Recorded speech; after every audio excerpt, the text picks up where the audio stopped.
பல தடவை நம்மளே சொல்லியிருக்கோம் தான். அதாவது இந்த பாக்யலட்சுமி சீரியல் இதுக்கப்புறம் கதையில எதுவுமே இல்லங்க. முடிச்சிடலாம் 1500 எபிசோடுக்காக இழுக்காதீங்கன்ட்டு. ஆனா, இன்னும் 2டே வாரம் தான் இருக்கு. அவ்வளோதான் முடிய போகுது. கடைசி 2 வாரம் அப்படின்னு சொல்லும்போது கொஞ்சம் லைட்டா வந்துச்சா, இவ்வளோ நாள் பழக்கப்பட்டு ஒரு 6 வருஷமா ஓடுன ஒரு சீரியல் முடிய போகுதுங்கிறது ஒரு பெரிய விஷயமா தான் இருக்கு. ஸோ, இப்போ இதில வந்து பார்த்தீங்க அப்படின்னா வந்து அப்படியே கம்ப்ளீட்டா வந்து திருஷ்யம் படத்து, பாபநாசம் படத்து கதை மாரி தான் இப்போ போகுது.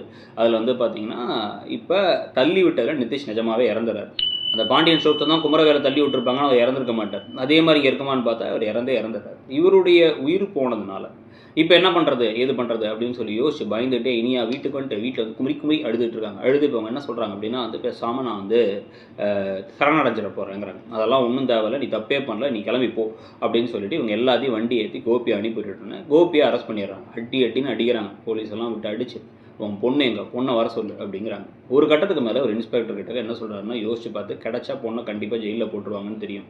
அது வந்து இன்ஃப்ளூயன்ஸ் இருக்கு. ஒரு பக்கம் கொலை வேற அப்படின்னு எல்லாம் யோசிக்கும்போது, டக்குனு இவர் என்ன சொல்லிடுறாருன்னா, என் பொண்ணுக்கு இதுக்கு சம்மந்தம் இல்ல. கொலை பண்ணது நான் தான். அவன் வந்து என் பொண்ணுக்கு டிவோர்ஸ் கொடுக்க மாட்டேன்னு பிரச்சனை பண்ணி, என் பொண்ணுட்ட வந்து தப்பா பேசினான், எல்லாம் பண்ணான், எங்கள கோவப்படுத்தினான். நான் தான் வந்து கொலை பண்ணிட்டேன் அப்படின்னு சொல்லி பழிய ஏத்துக்க போறாரு.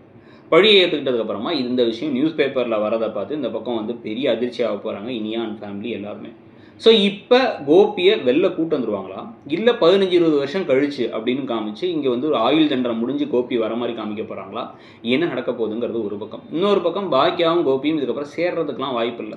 இதுல வேற ஏற்கனவே வந்து பார்த்தீங்கன்னா, ராதிகா, மயு இவங்கலாம் இருக்க மாரி வேற ஒரு அவங்கலாம் வந்திருக்காங்க ஷூட்டிங்குங்கிற மாரி விஷயம்லாம் காமிச்சாங்க. ஸோ எல்லாருமே இருந்து ஈவன் தாத்தாலாம் வந்து ராமமூர்த்தி தாத்தாலாம் வச்சு தான் கதைய முடிக்க போறாங்க. அப்ப அது சுமூகமா ஒரு மாரி சுகமாவும் முடிக்கிறது தான் வாய்ப்பு அதிகம். ஸோ அது எப்படி முடிக்க போறாங்கங்கிறத பார்க்கணும். ஆனா அந்த சீரியல் முடிய போகுதுங்கிறத பத்தி உங்களுடைய கருத்து என்ன? நீங்க ரொம்ப நாளா பார்த்துட்டு இருந்தீங்க அப்படின்னா, அந்த சீரியல் முடியும்போது கொஞ்சம் வருத்தப்படுவீங்களா? இல்லங்க இது லாங் டைமா வந்து டியூ தான் அது. கண்டிப்பா முடிஞ்சிருக்கணும். இப்ப முடியுதுன்னு சந்தோஷம் தான் அப்படின்னு நினைக்கிறீங்களாங்கிறத சொல்லுங்க. இந்த டைம் ஸ்லாட்ல இல்ல இதுக்கப்புறம் இந்த இடத்துல பிரைமரியா ஒரு சீரியல் வரும்னா, அது எந்த சீரியல் வச்சா நல்லாருக்கும்னு நினைக்கிறீங்கங்கிறதையும் சொல்லிட்டு, அப்படியே மறக்காம இடம் பொருள் சேனலையும் சப்ஸ்கிரைப் பண்ணுங்க.